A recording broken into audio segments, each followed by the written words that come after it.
नंदुरबार जिल्हा पोलीस अधीक्षक श्रवण दत्त हे भ्रष्ट पद्धतीने खोटा व बनावट स्वरूपाचा सामाजिक कार्यकर्त्यांच्या विरोधामध्ये हद्दपारीचा प्रस्ताव पारित करणे,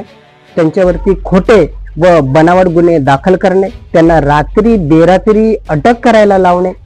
त्यांच्या घरामध्ये रात्री बेरात्री बिना वर्दीचे पोलिसांना घुसवायला लावणे,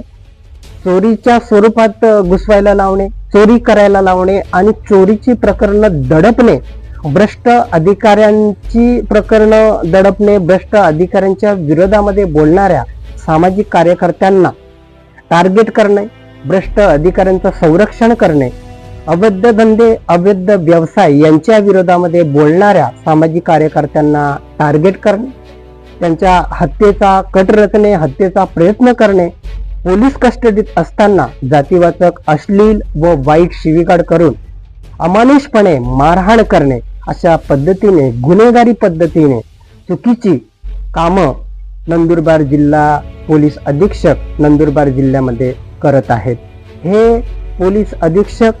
आपल्या वर्दीचा, पदाचा व अधिकाराचा दुरुपयोग करून सामाजिक कार्यकर्त्यांवरती खोटे व बनावट गुन्हे दाखल करून त्यांना अटक करायला लावणे आणि बोगस पद्धतीने, भ्रष्ट पद्धतीने, चुकीच्या पद्धतीने, असंविधानिकरित्या काम करत आहेत. यांच्या या मनमानी व चुकीच्या कारभाराच्या विरोधामध्ये नंदुरबार जिल्ह्यातील आदिवासी महिलांनी माननीय कलेक्टर महोदयांना दिनांक 28 फेब्रुवारी 2026 रोजी एक निवेदन दिलेलं आहे आणि त्या निवेदनाच्या माध्यमातून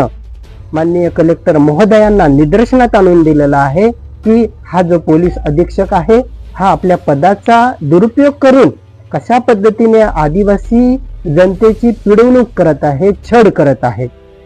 हे श्रवण दत्त नंदुरबार जिल्ह्यात आल्यापासून सर्रासपणे जिल्ह्यामध्ये अवैध धंद्यांचे हड्डे वाढलेले आहेत, अवैध धंद्यांची वाढ झालेली आहे. लोकाभिमुख प्रशासनाला हा पोलीस अधिकारी घातक व धोकादायक आहे. भूमाफियांवरती हा गुन्हे दाखल करत नाही, न्यायापेक्षा अन्यायाला जास्त हा संरक्षण देतो, असा हा अकार्यक्षम भ्रष्ट आदिवासी पोलीस अधीक्षक हा राजकीय पुढाऱ्यांच्या इशाऱ्यावरती कॉन्ट्रॅक्ट किलर पद्धतीने सामाजिक कार्यकर्त्यांना टार्गेट करत आहे, आदिवासी जनतेला वेठीस धरत आहे. हा जर नंदुरबार जिल्ह्यात राहिला तर आदिवासी जनतेवरती वारंवार अन्याय होत राहील,